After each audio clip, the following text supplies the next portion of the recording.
انسان اپنے گھر سے نکلتا ہے، میقات پر پہنچتا ہے، کسی نے 3 پیس سوٹ پہنا ہوا، کسی غریب نے معمولی کپڑے پہنے ہوئے، کوئی بادشاہ ہے، کوئی امیر ہے، کوئی وزیر ہے، کوئی فقیر ہے، لیکن میقات پر آ کر دنیا کے اندر بھلے کوئی بادشاہ ہے، میقات پر آ کر ساری دنیا والے سارے اس اللہ کے در کے منگتے بن جاتے ہیں۔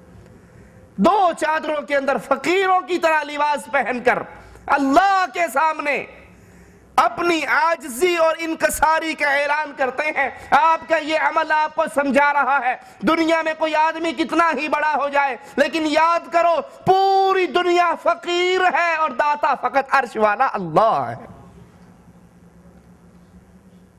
آپ نے احرام باندھا، حج کے اعمال میں داخل ہونے کی نیت کی، اب کیا حکم ہے آپ کو کہ تلبیہ کہیے، لبیک اللہم لبیک، اللہ میں حاضر ہوں، میرے گناہوں کے انبار ہیں، میں ان گناہوں کو لے کر تجھ سے معافی کا سوال کرنے کے لیے آیا ہوں، لبیک اللہم لبیک، لبیک لا شریک لک لبیک، میں حاضر ہوں۔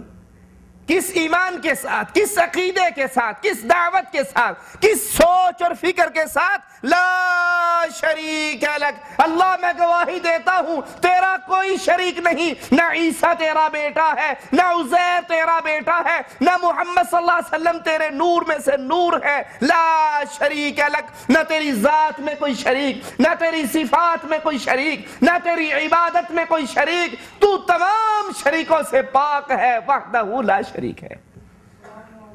وہاں سے چلتے ہیں آپ تلبیہ کہتے ہوئے بیت اللہ میں آتے ہیں، اس تلبیہ کو یاد کیجئے، اس لبیک اللہم لبیک کے سبق کو یاد کیجئے۔ ہر وہ بھائی اس کو اپنے دل میں اتارے جو اپنی مسجد میں جاتا ہے اور اذان سے پہلے یہ آوازہ دیتا ہے یا سنتا ہے، الصلاۃ والسلام علیک یا نور من نور اللہ، کہ محمد صلی اللہ علیہ وسلم اللہ کے نور کا ٹکڑا ہے۔ اگر آپ اسی عقیدے پر باقی رہے تو حج نے آپ کو کیا دیا؟ حج میں تو آپ نے گواہی دی تھی، لبیک اللہم لبیک، لبیک لا شریک لک لبیک، اللہ تیرا کوئی شریک نہیں، تیرا کوئی ساتھی نہیں، تیری ذات کے اندر سے نہ لم یلد ولم یولد، نہ تو کسی میں سے نکلا، نہ کوئی تجھ میں سے نکلا، نہ تو کسی کا باپ، نہ کوئی تیرا بیٹا۔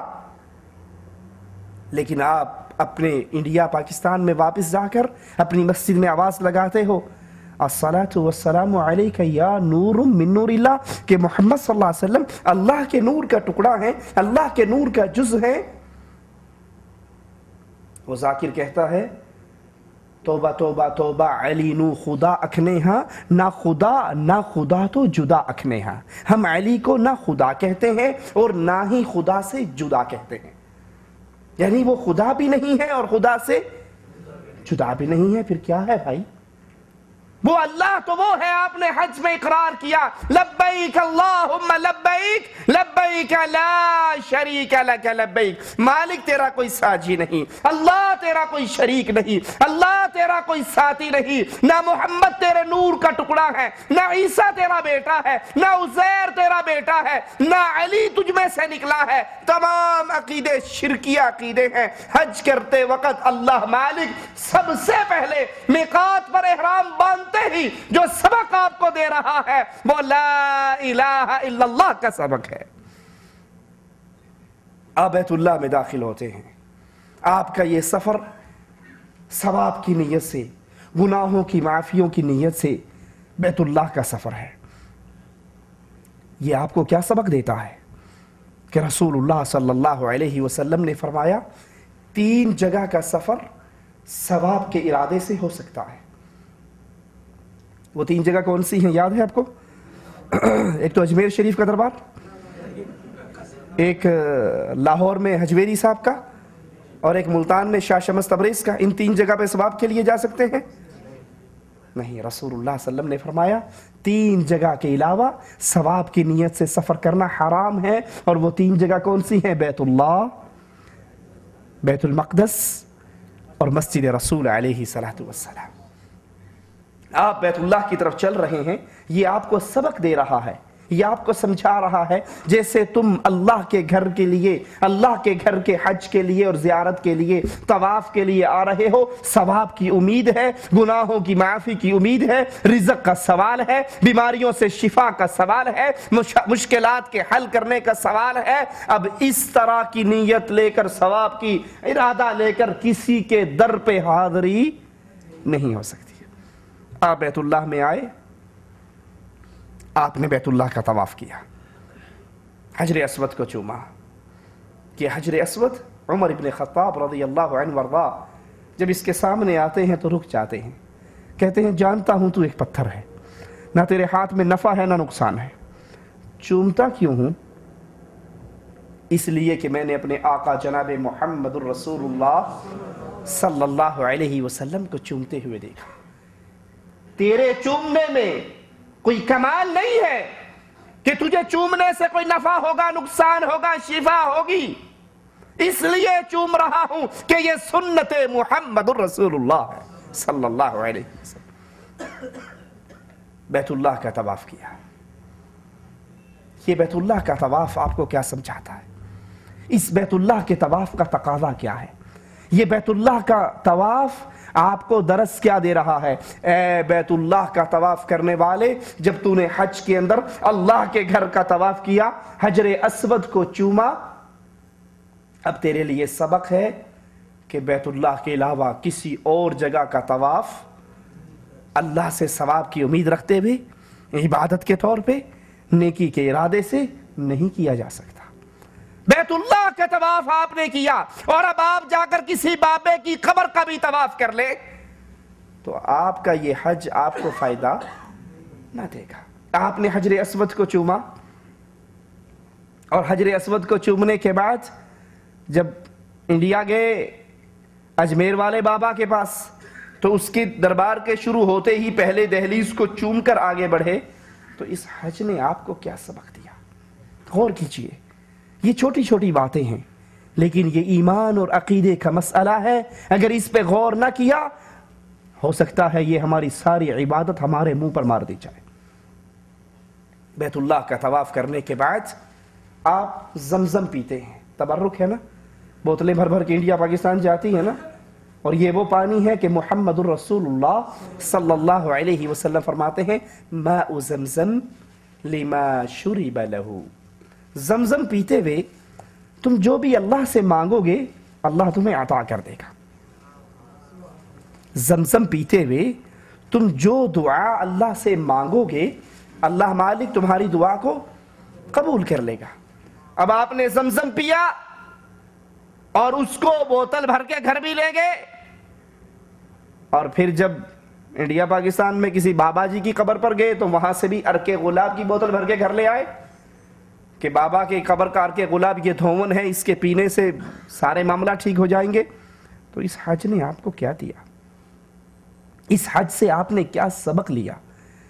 اس حج نے آپ کے اندر توڑ پھوڑ نہیں کی، انقلاب برپا نہیں کیا، آپ نے اس کو بطور عادت ادا کیا ہے، عبادت نہیں۔ اگر یہ بطور عبادت ادا کرتے تو ہر وہ عمل جو اب اللہ کی عبادت بن چکا ہے وہ کبھی غیر اللہ کے لیے ادا نہیں ہو سکتا۔ آپ نے حجر اسود کو چوما، بیت اللہ کا طواف کیا، زمزم کو پیا، صفا اور مروہ کے درمیان دوڑ لگائی، سعی کی، یہ تمام عبادت ہے۔ یہ اعمال آپ اور میں کرتے ہیں، اللہ ان اعمال کو قبول فرمائے۔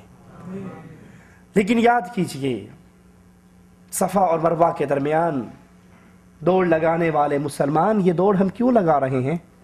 کہ اللہ کی ایک بندی اس جگہ پر دوڑی تھی اپنے بیٹے کے پیاس کا سامان کرنے کے لیے، اللہ کو اس کی ادا اتنی پسند آئی کہ رہتی دنیا تک اس کو دین بنا دیا۔ اور یہی عمل اگر ہم قبروں پہ جا کر کریں، بابا جی کی بیٹھک سے لے کر بابا جی کی قبر تک دوڑیں لگتی ہیں یا نہیں لگتی؟ پورا حج جو اللہ کی توحید کی ہمیں دعوت دیتا ہے، ہم نے اس پورے حج کے مقابلے پر، اس پورے حج کے طریقہ کار پر اپنے بزرگوں کی قبروں پر سارے وہی عمل کرنے شروع کر دیے۔ صفا مروہ کرنے کے بعد بال کٹوائے جاتے ہیں یا نہیں؟ رسول اللہ صلی اللہ علیہ وسلم نے دعا کی نا، 2 مرتبہ آپ نے دعا کی ان کے لیے جنہوں نے اپنے سر کو بالکل صاف کیا، اللہ ان پہ رحم فرما، اللہ ان پہ رحم فرما، اور 1 مرتبہ دعا کی اس کے لیے جس نے اپنے بالوں کو کینچی سے کاٹا۔ اب یہ عمل عبادت ہے یا نہیں؟ یہ بال کس کے لیے کٹوا رہے ہیں؟ اللہ کو راضی کرنے کے لیے۔ یہ تمام اعمال حج کے کیے جا رہے ہیں۔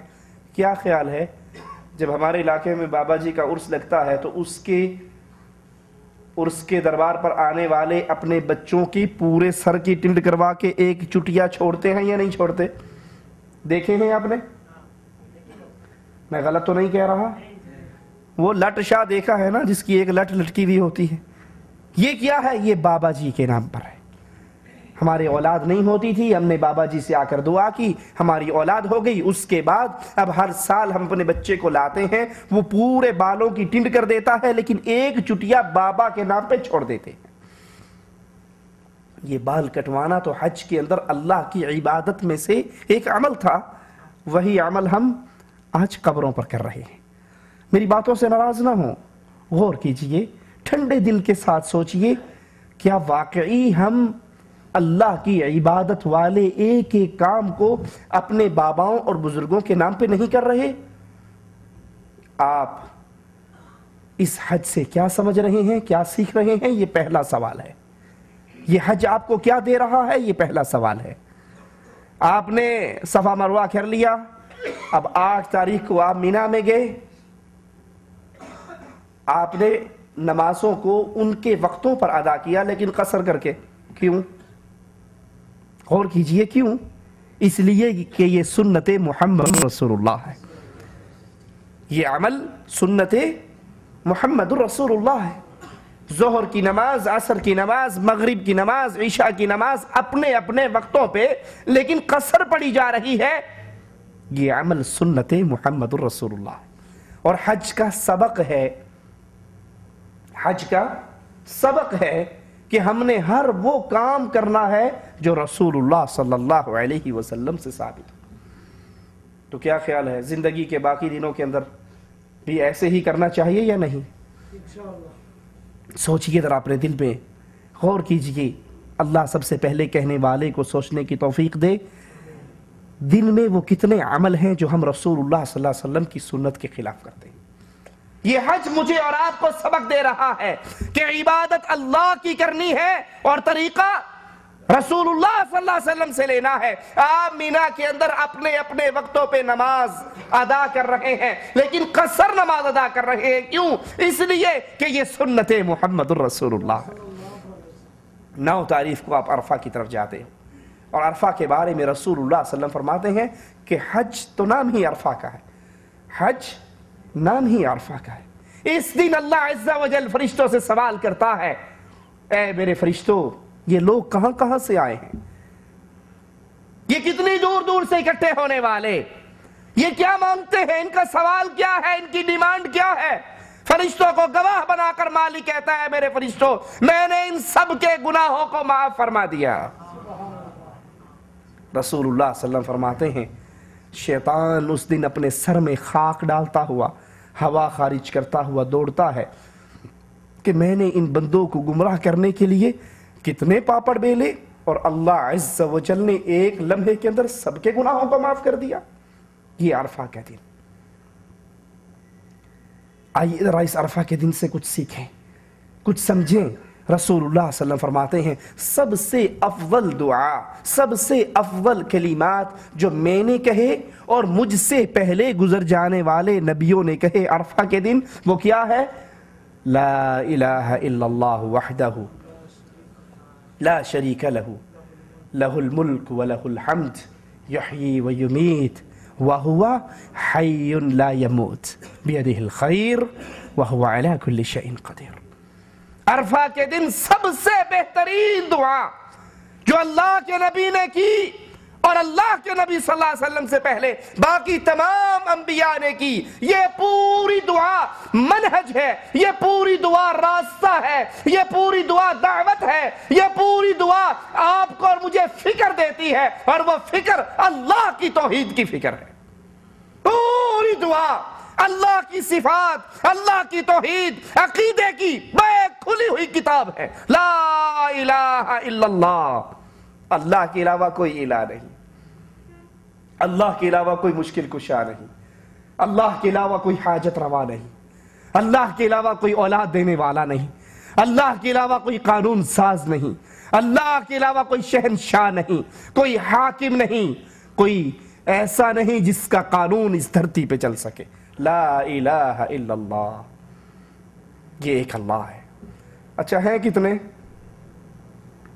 ایک طرف سے آواز آتی ہے لی خمسہ اطفی بہا حر الوبا مصطفیٰ مرتضی وابنیہما والفاطمہ، ہمارے مشکل کشا پنج تن پاک ہیں، محمد صلی اللہ علیہ وسلم، علی، حسن، حسین، فاطمہ، یہ پنج تن پاک مل کر ہماری مشکل کشائی کرتے ہیں۔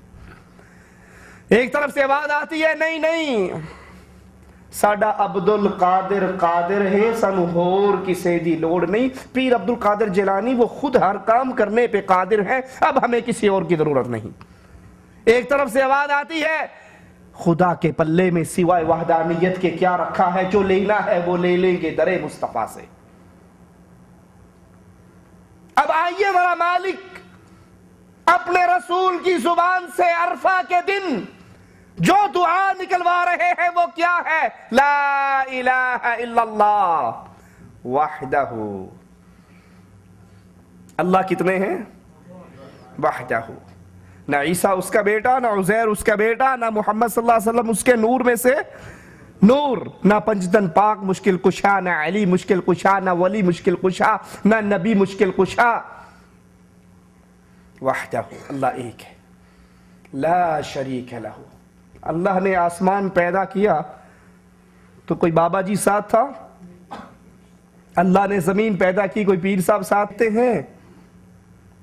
کہتے ہیں کہ جب حضرت علی کو غصہ آیا، مرحب سے جنگ ہوئی، دونوں نے تلوار ماری، تلوار پہلی زمین کو چیر گئی، دوسری زمین کو چیر گئی، تیسری کو چیر گئی، چوتھی کو چیر گئی، پانچویں کو چیر گئی، چھٹی کو چیر گئی۔ تلوار تھی یا ہائیڈروجن بم تھا؟ اب نعوذ باللہ نقل کفر نباشت، ہمارے شیعہ حضرات کا یہ عقیدہ ہے کہ وہ علی مشکل کشا کی تلوار چلتی جا رہی تھی اور چھٹی زمین کو جب چیرا تو نعوذ باللہ ثم نعوذ باللہ اللہ بھی ڈر گیا کہ کہیں یہ تلوار چلتے چلتے، کیونکہ ان لوگوں کا عقیدہ ہے کہ یہ زمینیں ایک بیل کے سینگ پر ہیں، سنا ہے نہیں سنا؟ بیل کے سینگ پر ہیں، اور جب بیل اپنے سینگ پہ تھک جاتا ہے دوسرے سینگ پہ کرنے کے لیے، زمین کو دوسرے سینگ پہ کرتا ہے تو زمین پہ زلزلہ تب آتا ہے۔ اللہ نے کہا جبرائیل بھاگ کر جاؤ، علی مشکل کشا کی تلوار کے نیچے اپنا پر رکھو، تب کہیں جا کر یہ ٹھنڈی ہوگی۔ جبرائیل نے پر رکھا، آدھا پر کٹ گیا، پھر جا کر بچت ہوئی۔ مالک کا تو اعلان ہے لا شریک لہ، نہ اللہ نے زمین پیدا جب کی تھی اس وقت بھی اس کا کوئی ساجی ساتھی شریک نہ تھا، آسمان بنایا کوئی شریک نہ تھا، جنت بنائی کوئی شریک نہ تھا، جہنم بنائی کوئی شریک نہ تھا، انسان، جن، حیوان، درخت، درندے، پرندے، چرندے سب کو پیدا کیا، لا شریک لہ، نہ اس کی ذات میں شریک ہے، نہ اس کی صفات میں شریک ہے، نہ اس کی عبادت میں شریک ہے۔ یہ عرفے کے دن کا سبق یاد کیجئے، لا الہ الا اللہ وحدہ لا شریک لہ، لہ الملک۔ شہنشاہ کون ہے؟ حکومت کس کی ہے؟ جو چاہے قانون سازی کرے، جو چاہے قانون بنائے، یہ اختیار کس کو ہے؟ ہمارے ہاں بھی ہے نا، یہ پارلیمنٹ ہے، یہ دستور ساز اسمبلی ہے، دستور بناتی ہے، قانون بناتی ہے۔ ارے ظالمو، لہ الملک، قانون بنانا رب کے اختیار میں ہے، ہمارے ذمہ تو اس پہ عمل کرنا ہے، ہمارے ذمہ قانون بنانا، ہمارے ذمہ تو اس پہ عمل کرنا ہے۔ قانون تو دستور قرآن و حدیث کی شکل میں مالک نے اتار دیا اور اس کی ایسے نگرانی کی، محمد الرسول اللہ صلی اللہ علیہ وسلم کہتے ہیں میں آج کے بعد شہد نہیں کھاؤں گا۔ پڑھا ہے یہ قصہ یا نہیں پڑھا؟ اللہ اکبر، میں آج کے بعد شہد یہ کہا کہ شاید حرام ہو گیا تم بھی نہ کھانا، حرام تو نہیں کہا نا، اپنی ذات کے بارے میں کہا میں آئندہ نہیں کھاؤں گا۔ عرش والے کو یہ بھی برداشت نہ ہوا کہ یا ایھا النبی لم تحرم ما احل اللہ لک، اس چیز کو آپ حرام کرنے والے کون ہوتے ہیں جس کو اللہ نے حلال کیا ہے؟ آپ کون ہیں اس کو حرام کرنے والے جس کو اللہ نے حلال کیا ہے؟ تبتغی مرضات ازواجک، بیویوں کی رضامندی چاہتے ہو یا رب کی رضامندی چاہتے ہو؟ یہ اللہ ایسا شہنشاہ ہے، اس کا قانون ایسا عظیم ہے کہ اس میں تبدیلی کا اختیار عام انسانوں کو تو دور کی بات ہے، وقت کے نبی کو بھی نہیں ہوتا۔ مالک اعلان فرماتا ہے، قرآن حکیم ہے، سورۃ کہف کی آیات ہے، معذرت سورۃ کہف میں نہیں بلکہ 29ویں پارے میں یہ آیات ہے، وَلَوْ تَقَوَّلَ عَلَيْنَا بَعْدَ الْأَقَاوِيلِ لَأَخَذْنَا مِنْهُ بِالْيَمِينِ ثُمَّ لَقَطَعْنَا مِنْهُ الْوَتِينَ فَمَا مِنْكُمْ مِنْ أَحَدٍ عَنْهُ حَاجِزِينَ۔ اگر میرا نبی اپنی طرف سے ہمارے ذمے کوئی بات لگائے، ہم دائیں ہاتھ سے پکڑ کے اس کی شہرت کو کاٹ دیں، تم میں سے کوئی اس کو چھڑا بھی نہ سکے، کیونکہ قانون ساز، قانون اتارنے والا اللہ، آپ کے اور میرے ذمے رب کے اتارے ہوئے قانون پر عمل کرنا۔ لا شریک لہ لہ الملک ولہ الحمد، تمام تعریفیں اللہ کے لیے، ہر طرح کی تعریف اللہ کے لیے، تمام تعریفوں کے لائق ایک اللہ عز و جل۔ اب وہ اللہ، اس کی صفت کیا ہے؟ یحیی و یمیت، زندگی کون دیتا ہے؟ مارتا کون ہے؟ اللہ کے علاوہ کل من علیہا فان، سب نے مر جانا ہے، بقا کس کے لیے ہے؟ اللہ کے لیے۔ کیا خیال ہے، ہم یہ سبق ہمیں یاد ہے یا بھول گیا؟ بھول گیا۔ آپ نے سنا نہیں ابھی ربیع الاول آنے والا ہے تو اشتہار چھپیں گے، اسٹیکر چھپیں گے، سنا ہے ہر عاشق کے گھر میں تشریف لاتے ہو، ہمارے گھر میں بھی ہو جائے چراغاں یا رسول اللہ۔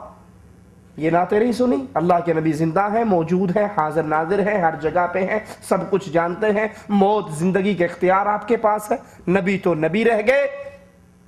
کہتے ہیں پیر عبد القادر جیلانی کی مریدنی کا بچہ مر گیا، پیر صاحب کو جا کر شکایت لگائی، پیر صاحب وہ بچہ مر گیا ہمارا، تو کہا مر گیا تو وقت آیا تھا، مر گیا ہم کیا کر سکتے ہیں؟ کہا پھر آپ کی مریدنی بننے کا فائدہ کیا ہوا؟ پیر صاحب نے اڈاری لگائی، درمیان میں سے جا کر تھیلا پکڑ لیا ملک الموت کا، اور کہنے لگا وہ میری مریدنی کے بچے کی ایک روح دے جاؤ اور باقی کو لے جاؤ۔ کہا ہم تو پابند ہیں اللہ کی طرف سے، کیسے چھوڑ سکتے ہیں؟ کہا مان جاؤ، ایک دے جاؤ۔ فرشتہ نہ مانا، سارا تھیلا لے کر الٹا کر دیا، سارے مردے زندہ ہو گئے۔ ابھی میں پاکستان گیا ہوا تھا، اسی ہفتے کو آیا تو قصور مجھے جانا ہوا تو رائمنڈ شریف سے ہو کر گزرا اور وہاں سے خود کتاب خرید کر لایا، ہمارے پاس موجود ہے، جو بھائی دیکھنا چاہے اس کو درس کے بعد دکھائی جا سکتی ہے۔ پروفیسر نور احمد نور تبلیغی جماعت ملتان کے ڈویژن پوری کے امیر ہیں، انہوں نے کتاب لکھی ہے قبر کے بعد کی زندگی اور موت کے چند مناظر۔ پوری کتاب پڑھنے کے قابل ہے، صرف ایک چاول آپ کو دیکھ کر، ایک چاول دکھا کر آگے چلتا ہوں۔ کہتے ہیں طاہر شاہ، ہیڈنگ لگائی ہے، سرخی ہے، طاہر شاہ صاحب کا مر کر دوبارہ زندہ ہونا۔ اچھا جی، یہ مر کر زندہ کیسے ہوئے؟ کہا میرے پاس آئے، علاج کے لیے آئے، اور مرنے سے پہلے ان کے ماں باپ کی روحیں ہمارے اس کمرے میں آئی اور کہنے لگی چلو بیٹا وقت ہو گیا چلیں۔ کہا اس کے بعد وہ مر گیا، ہم نے اس کو غسل دیا، نہلایا، دہلایا، کفنایا، اس کی لاش کو لے کر جا رہے تھے، ابھی قبرستان نہیں پہنچے تھے کہ وہ زندہ ہو گیا، چارپائی سے نیچے اترا اور خود چل کر ہمارے ساتھ گھر پہنچ گیا۔ جب گھر پہنچا تو ہم نے پوچھا صاحب یہ کیا ہوا؟ آپ تو مر گئے تھے، آپ کو تو ہم نے کفن دیا، غسل دیا، استنجا کروایا، نہلایا۔ کہا صاحب کیا بتائیں، جب ہماری روح پہلے آسمان پر پہنچی، مولانا احمد علی لاہوری سے ملاقات ہوئی، وہ کہنے لگے تم یہاں کیا کرنے آئے؟ اب پیچھے جماعت کا کام کون کرے گا؟ تبلیغی جماعت تو مر جائے گی بیچاری، تم اکیلے اس پوری جماعت کو کندھا دیے ہوئے تھے۔ وہ مجھے پکڑ کر مولانا ذکریہ کے پاس لے گئے، مولانا ذکریہ وہ مجھے پکڑ کر مولانا الیاس کے پاس لے گئے، اور یہ مولانا احمد علی لاہوری، زکریا اور الیاس تینوں مل کر مجھے رسول اللہ کے پاس لے گئے اور کہا اللہ کے نبی یہ طاہر شاہ صاحب اکیلے پاکستان میں تبلیغ کا کام کر رہے تھے، جماعت کا کام کر رہے تھے، اب یہ مر گئے، یہاں آ گئے تو پیچھے تو جماعت بکھر جائے گی، بیڑا غرق ہو جائے گا، تو کون سنبھالے گا؟ اور اس کے ساتھ ہی میری روح کو دوبارہ واپس دنیا میں آنے کا حکم ہو گیا۔ یہ عرفہ کا دن آپ کو سبق سکھا رہا ہے، یحیی و یمیت، موت دینے والا کون؟ زندہ کرنے والا کون؟ نہ مولوی الیاس، مولوی ذکریہ، احمد علی لاہوری اور محمد رسول اللہ صلی اللہ علیہ وسلم کسی کے حکم سے زندگی نہیں ملا کرتی، زندہ بھی وہ کرتا ہے اور موت بھی۔ ادھر تو محمد علیہ السلام کی گود ہے، بیٹا ابراہیم ہے، دم توڑ رہا ہے، آپ کا لاڈلا لگتے جگر ہے، آپ اس بیٹے کو دیکھ رہے ہیں اور آنکھوں سے آنسو گر رہے۔ صحابہ کہتے ہیں اللہ کے نبی آپ بھی روتے ہیں، کہا یہ تو رحمت کے آنسو ہیں، لیکن ہم زبان سے وہی کہیں گے جس سے اللہ راضی ہوگا۔ اس کو قبر میں رکھتے ہیں اور زبان پکار اٹھتی ہے، ابراہیم تیری جدائی نے ہمارے دل کو غمگین کر دیا ہے، لیکن ہم زبان سے وہی کہیں گے انا للہ و انا الیہ راجعون۔ تم تو کہتے ہو ہمارے پیروں نے ان کی روح کو واپس لوٹا دیا، لیکن غور تو کرو یہاں رسول اللہ اپنے بیٹے کی روح کو واپس کیوں نہ لوٹا سکے؟ یحیی و یمیت، زندگی بھی اللہ دیتا ہے، موت بھی اللہ دیتا ہے، وَهُوَ حَيٌّ لَا يَمُوتُ، اور ایک اللہ ہے، ایک اللہ ہے، ایک اللہ ہے جو ہمیشہ سے ہے اور ہمیشہ، اس کے علاوہ سب کو موت آنی ہے۔